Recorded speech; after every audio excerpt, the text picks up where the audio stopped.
एक व्यक्ति होते हैं, उनके 3 बेटे और 3 बेटियां होती हैं। जो सबसे छोटी बेटी होती है, उसे बहुत ज़्यादा लाड प्यार से पालते हैं, उसे बहुत ज़्यादा मानते थे।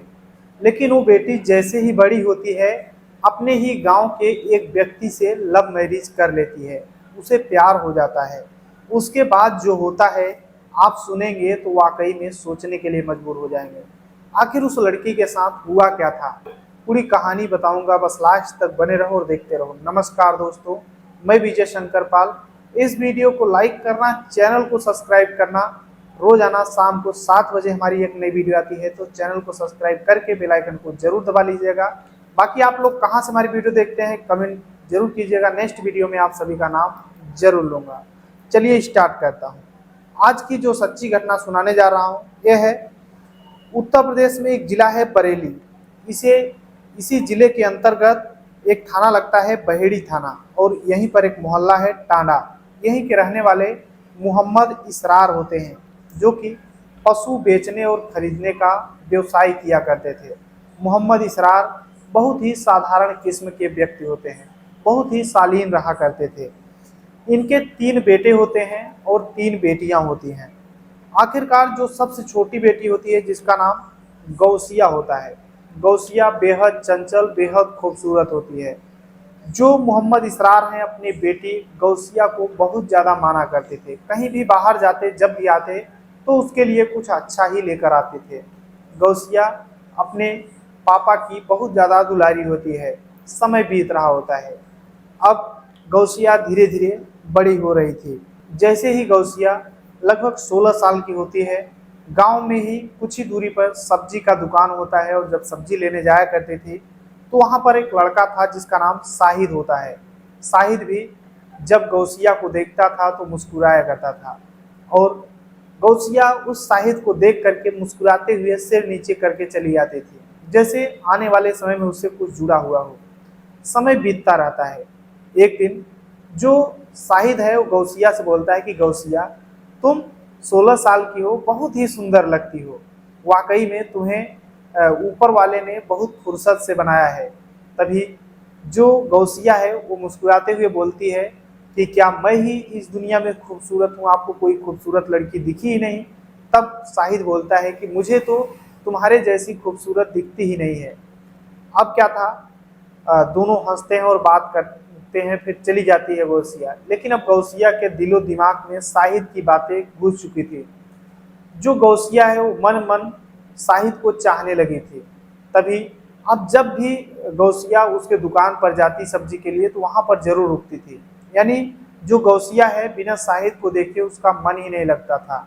एक दिन की बात होती है, साहिद एक पेपर में अपना नंबर लिख के दे देता है गौसिया को, और बोलता है कि गौसिया, मैं तुमसे बात करना चाहता हूँ, मुझे तुमसे प्यार हो गया है लगता है, मैं तुमसे बिना बात किए रह नहीं पाऊंगा।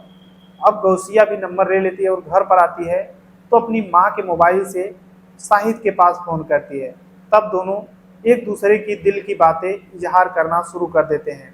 गौसिया बताती है साहिद से कि साहिद, तुम मेरे दिलो दिमाग में छा गए हो। जब से मैं तुम्हें देखती हूँ, मुझे ऐसा लगता है कि बस तुम्हारे पास ही रहूं, तुमसे ही बात करूं। अब दोनों एक दूसरे से बहुत ज़्यादा गहरा प्रेम करने लगते हैं, बातचीत करने लगते हैं। जबकि गौसिया के घर से लगभग 10-11 घर के बाद ही साहिद का घर होता है। अब घंटों घंटों गौसिया और साहिद बात किया करते थे। समय बीतता रहता है। एक दिन साहिद जो है, गौसिया को रात के अंधेरे में सुनसान इलाके में बुलाता है। आखिरकार गौसिया पहुंच भी जाती है, और पहली बार साहिद और गौसिया में संबंध बनता है। और जब ये संबंध बनता है, तो अब फिर छूटने का नाम ही नहीं लेता है। साहिद अच्छा खासा धीरे धीरे पैसा कमाने लग गया था। धीरे धीरे थोक सब्जी का विक्रेता बन जाता है, यानी अलग अलग दुकानों पे सब्जी बेचना शुरू कर देता है। अब पैसे भी अच्छा आने लगे थे। जो साहिद है, वो गौसिया को एक मोबाइल खरीद कर दे देता है। अब गौसिया चोरी छिप के अपनी मोबाइल रखती थी, और उस साहिद से बात किया करती थी। समय धीरे धीरे बीतता रहता है। तभी एक दिन गौसिया जो है साहिद से बोलती है कि साहिद, मैं तुम्हारे बिना रह ही नहीं पाऊंगी। अगर मेरे मम्मी पापा कहीं और शादी मेरी कर दिए, तो मैं तो रह ही नहीं पाऊंगी, तुमसे मुझे प्यार हो चुका है। आखिरकार साहिद भी बोलता है कि गौसिया, वही हाल तो मेरा भी है। मैं भी बिना तुम्हारे नहीं रह पाऊंगा। आखिरकार दोनों एक दूसरे के साथ जिंदगी भर जीने की कस्में खाना शुरू कर देते हैं। अब गौसिया बोलती है कि शाहिद, मैं तुमसे ही शादी करूंगी। उधर शाहिद भी बोलता है कि ठीक है, मैं भी तुम्ही से शादी करूंगा। अब समय बीतता रहता है। इधर जो गौसिया है वो अपनी माँ से बताती है कि माँ, मुझे शाहिद से प्यार हो गया है, मैं उससे ही शादी करना चाहती हूँ और उसी के साथ जिंदगी जीना चाहती हूँ। आखिरकार गौसिया की जो माँ है वो गौसिया के पिता से बताती है, और फिर गौसिया के जो पिता है मोहम्मद इसरार, जो कि अपनी बेटी को बहुत ज़्यादा माना करते थे, उसकी हर एक डिमांड को पूरी किया करते हैं। वो बोलते हैं कि ठीक है, अगर मेरी बेटी की इच्छा है कि वो शाहिद से शादी करेगी तो मैं भी तैयार हूँ, उसके लिए चाहे जो हो जाए, चाहे जितना पैसा खर्च करना पड़ जाए। आखिरकार मोहम्मद इसरार शाहिद के घर पे जाते हैं और शाहिद के पिता से शादी की बात करते हैं। शाहिद के पिता जो हैं वो साफ इनकार कर देते हैं, बोलते हैं देखो मैं गांव में ही अपने बेटे की शादी नहीं करूंगा। तब जो मोहम्मद इसरार हैं वो बोलते हैं कि देखो बच्चे एक दूसरे को पसंद करते हैं और उनके खुशी में हमारी खुशी है, तो क्यों ना शादी कर लिया जाए। तब शाहिद के पिताजी शाहिद से पूछते हैं तो शाहिद भी बोल देता है कि हाँ, मैं गौसिया से बहुत ज़्यादा प्यार करता हूँ और उसी से शादी करना चाहता हूँ। आखिरकार दोनों की घर की सलाम मतलब सहमति हो जाती है। उसके बाद जो शाहिद के पिताजी हैं वो बोलते हैं कि देखो मेरा बेटा अच्छा खासा पैसा कमाता है, इकलौता है, तो मैं ऐसे तो शादी नहीं करूंगा, मुझे कुछ पैसे भी चाहिए। आखिरकार जो गौसिया के पिता है मोहम्मद इसरार, वो बोलते हैं कि आखिर जितना भी चाहिए मैं देने के लिए तैयार हूँ। तब बात तय होती है 5 लाख रुपए और एक गाड़ी पे। आखिरकार जो मोहम्मद इसरार हैं, इनकी लास्ट बेटी की शादी होती है, तो सोचते हैं कि मैं अपने बेटी की शादी बहुत धूमधाम से करूंगा। अब शादी की तैयारी में लग जाते हैं। समय बीतता रहता है, शादी का एक डेट फिक्स होता है। आखिरकार 22 अक्टूबर 2022 को शादी का डेट तय होता है और मोहम्मद इसरार जो है ये शादी की तैयारी करने लगते हैं। अब लगभग 400 लोगों की व्यवस्था करते हैं, 5 लाख रुपए कैश दहेज देते हैं और एक गाड़ी देते हैं, और उस शादी को बहुत धूमधाम से करते हैं जिसमें 15 लाख रुपए लग जाते हैं। मोहम्मद इसरार की लास्ट बेटी थी, उसके लिए वो काफ़ी कर्ज भी ले लेते हैं। अब शादी बीत जाती है। इधर गौसिया और शाहिद जो है इनके सपने पूरा हो जाते हैं, और जो गौसिया है वो दुल्हन बन करके शाहिद के घर पे चली जाती है, जबकि घर ज़्यादा दूरी नहीं था, एक ही गांव के थे। लगभग 10-11 घरों के फैसला थे बस। उसके बाद जो गौसिया है अपने ससुराल पहुंच जाती है। अब अपने पति के साथ गौसिया शाहिद के साथ बेहद खुश होती है। शाहिद और गौसिया अपनी ज़िंदगी अच्छे से जीने लगते हैं। समय बीतता रहता है, धीरे धीरे 3 महीने बीत जाते हैं। एक दिन शाहिद जो है वो अपने पत्नी गौसिया से बोलता है कि गौसिया, मुझे थोड़ा बहुत ज़्यादा दिक्कत है। तब गौसिया अपने पति की सलामती के लिए बोलती है कि आखिर क्या दिक्कत है, बताइए ना। तब शाहिद बोलता है कि देखो मुझे थोड़े पैसे की ज़रूरत है, 50,000 रुपये, तुम अपने पिताजी से दिलवा देती तो बहुत काम हो जाता। तो गौसिया बोलती कि ठीक है, मेरे पिताजी जो हैं पशु बेचने और खरीदने का काम करते हैं, तो उनके पास कुछ पैसे ज़रूर होंगे। तब गौसिया जो है अपने पिताजी से बोलती है कि मेरे पति जो शाहिद हैं, उन्हें कुछ पैसे की ज़रूरत है, तो 50,000 रुपये दे दीजिए। अब मोहम्मद इसरार जो गौसिया के पिता हैं, बहुत ही साधारण किस्म के व्यक्ति, वो 50,000 रुपये की व्यवस्था करते हैं और अपने दामाद मोहम्मद शाहिद को दे देते हैं। अब शाहिद जैसे ही पैसा पाता है वो अपना खर्च करता है। उसके बाद धीरे धीरे और टाइम बीतता है, 6 महीने बीत जाते हैं। और जब 6 महीने बीतता है तो फिर से शाहिद जो है अपने पत्नी गौसिया से बोलता है कि गौसिया, फिर से पैसे की दिक्कत हो गई है, 1 लाख रुपए तुम अपने पिताजी से अगर मांग लेती तो मेरा काम हो जाता है। गौसिया फिर से अपने पिताजी से बोलती है कि पिताजी, शाहिद को कुछ पैसे की ज़रूरत है, 1 लाख रुपए की व्यवस्था कर दो। मोहम्मद इसरार बोलते हैं कि बेटी, मैं पहले से ही कर्ज ले रखा हूँ तुम्हारे शादी के लिए, अगर तुम्हें पैसे की ज़रूरत है बहुत ज़्यादा तो मैं कुछ व्यवस्था फिर से कर्ज का व्यवस्था कर रहा हूँ और दे देता हूँ। आखिरकार मोहम्मद इसरार जाते हैं और अपने एक दोस्त से कर्ज लेते हैं 1 लाख रुपए, और फिर से मोहम्मद शाहिद को दे देते हैं। अब समय बीतता रहता है। इधर जो मोहम्मद शाहिद है, अब इसकी जो मांग है कम नहीं होती है। एक बार फिर से जब टाइम बीतता है तो अब फिर से मोहम्मद शाहिद गौसिया से बोलता है कि गौसिया, इस बार मुझे 5 लाख रुपए की ज़रूरत है, बहुत ज़्यादा इमरजेंसी है, तुम अपने पिताजी से मांगो। गौसिया बोलती है कि देखो, पिछली बार ही मेरे पिताजी 1 लाख रुपए तुम्हें कर्ज काट करके दिए थे, कर्ज लेकर दिए थे, और फिर से तुम 5 लाख रुपए की डिमांड कर रहे हो। आखिर है क्या, क्या दिक्कत है? तुम भी सब्जी का अच्छा खासा व्यापार करते हो, आखिर तुम्हें किस चीज़ की कमी हो गई? तब शाहिद बोलता है कि देखो, पैसे की ज़रूरत है, तुम मांगो। तब गौसिया साफ इनकार कर देती है, बोलती है देखो, मेरे पिताजी मेरे शादी के लिए ऑलरेडी कर्ज में डूबे हुए हैं, 15 लाख रुपए कर्ज हो गया उन्हें, और मैं अब पैसे नहीं मांग सकती हूँ। तब जो शाहिद है वो अपना असली रंग दिखाना शुरू करता है। अब अपने पत्नी गौसिया को परेशान करने लगता है, उसे मारता पीटता और बोलता है कि देखो, पैसे की व्यवस्था करो, तुम मांगो, एक बार मांग के तो देखो। लेकिन गौसिया साफ इनकार कर देती है। अब जो मोहम्मद शाहिद है, ये एक दिन शराब पीकर आता है और गौसिया को फिर से मारता पीटता और बोलता है कि देखो, तुम्हें पैसे मांगने ही होंगे। गौसिया साफ इनकार कर देती है।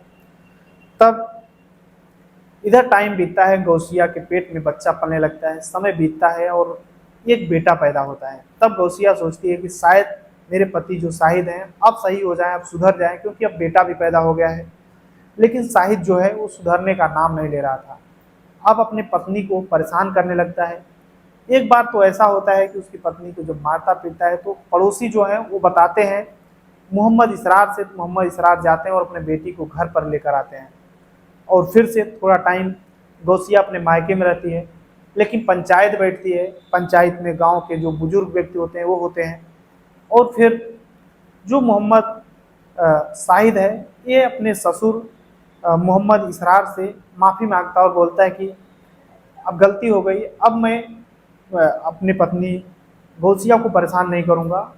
और फिर मोहम्मद इसरार अपनी बेटी गौसिया को शाहिद के हवाले कर देते हैं, और फिर से जो मोहम्मद शाहिद है फिर से इसी तरीके से परेशान करने लगता है, पैसे की डिमांड करने लगता है।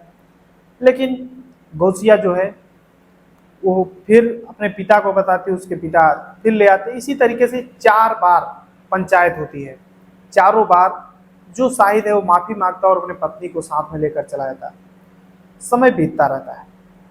एक बार फिर से यही होता है 2024 में, जब बहुत ज़्यादा परेशान कर रहा था, तो पड़ोसी जो हैं, जो शाहिद के पड़ोसी हैं, वो मोहम्मद इसरार को फ़ोन करते हैं और बोलते हैं कि अपनी बेटी को अगर इस दुनिया में देखना चाहते हो तो उसे बुला लो। मोहम्मद शाहिद अच्छा इंसान नहीं है, तुम्हारी बेटी को बहुत ज़्यादा परेशान कर रहा है। इसरार साहब जो हैं वो जाते हैं मोहम्मद शाहिद के घर पे और अपनी बेटी गौसिया को देखते हैं कि उसके चेहरा जो है पूरी तरह से फूला हुआ है, हालत ख़राब है। उसे अपने घर पर ले आते हैं। सोचते हैं कि आखिर हो करें क्या हम लोग, 4 बार पंचायत भी बैठवा चुके और ये सुधरने का नाम नहीं ले रहा है। जो गौसिया है वो कुछ बोल नहीं रही थी, बस बैठी थी, न तो खाना खाती न तो कुछ करती। तब गौसिया की जो माँ और बहन है वो पूछती हैं कि गौसिया, आखिर तुम इतना खुश रहती थी शुरू में, अपने मनपसंद लड़के से शादी की, आखिर तुम्हें हो क्या गया, तुम खाना क्यों नहीं खा रहे हो, कितना ज़्यादा परेशान कर रहा है, क्या है? तब गौसिया एक कहानी सुनाती है और उस कहानी को जितने लोग सुनते हैं वाकई में सोचने के लिए मजबूर हो जाते हैं, रोंगटे खड़े हो जाते हैं सभी। गौसिया के ऊपर जो भी जाती हुई थी, जो भी जुर्म हुआ था, अपने माँ और बहन से बताना शुरू करती है।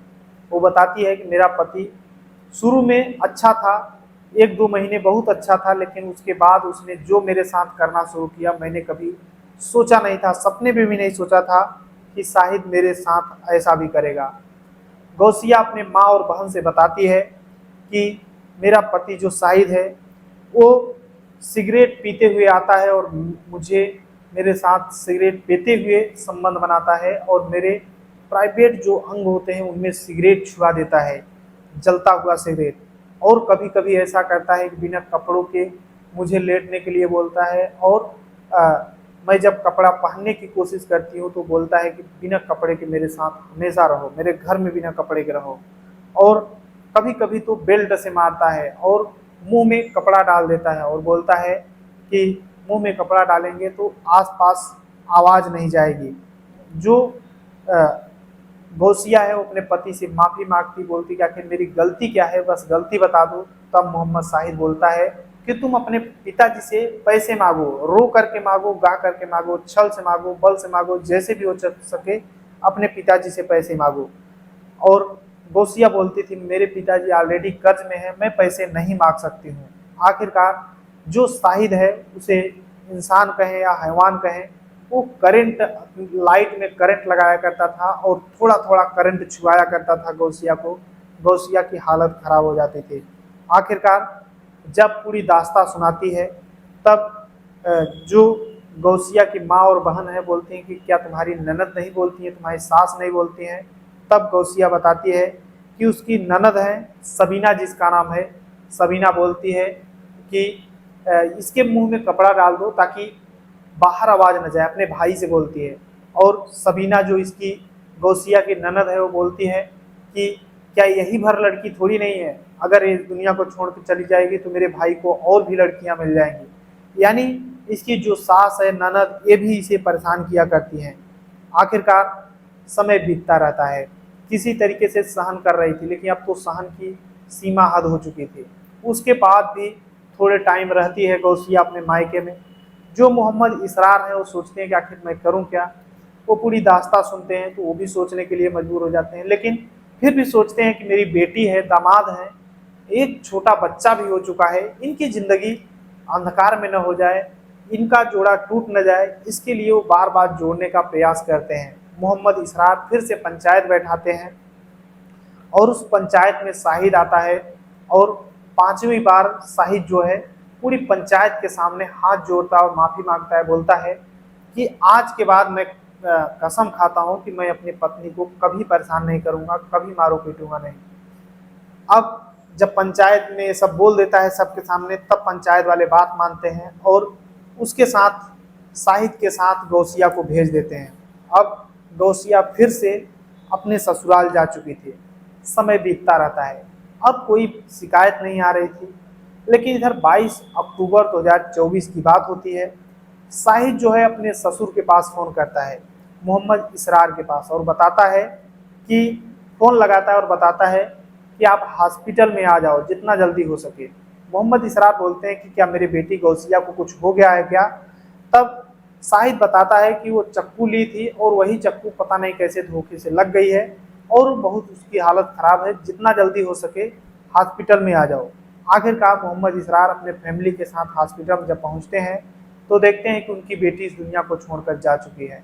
हम फौरन मोहम्मद इसरार पुलिस को फ़ोन कर देते हैं। मौके पर पुलिस दल आती है।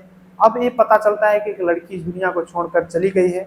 तो एसपी देहात मुकेश चंद मिश्रा होते हैं, अपने टीम के साथ पहुंचते हैं और शाहिद को गिरफ्तार कर लेते हैं।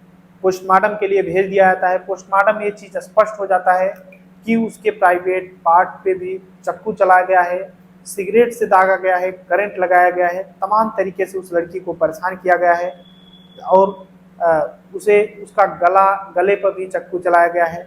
यानी उस लड़की को जो शाहिद है इस दुनिया से हटाया है।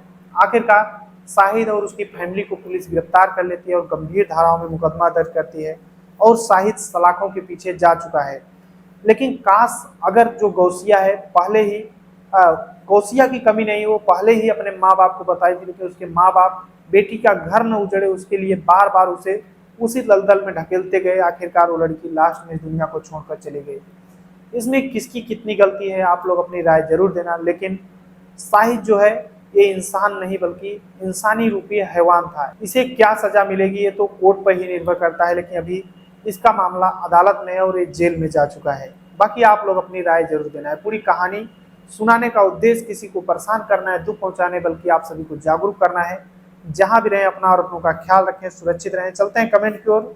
तो नौशाद खान बलरामपुर उत्तर प्रदेश से, परमेश्वर यादव मुंगेली छत्तीसगढ़ से, साबिर अली बीकानेर राजस्थान से, महेंद्र कुमार साहू जो कि मुंगेली छत्तीसगढ़ से, राजकुमार पाल मुंबई से, हर्षित सिंह है देवरिया उत्तर प्रदेश से। सभी को तहे दिल से शुक्रिया। मिलते हैं नेक्स्ट वीडियो में, तब तक के लिए जय हिंद, वंदे मातरम।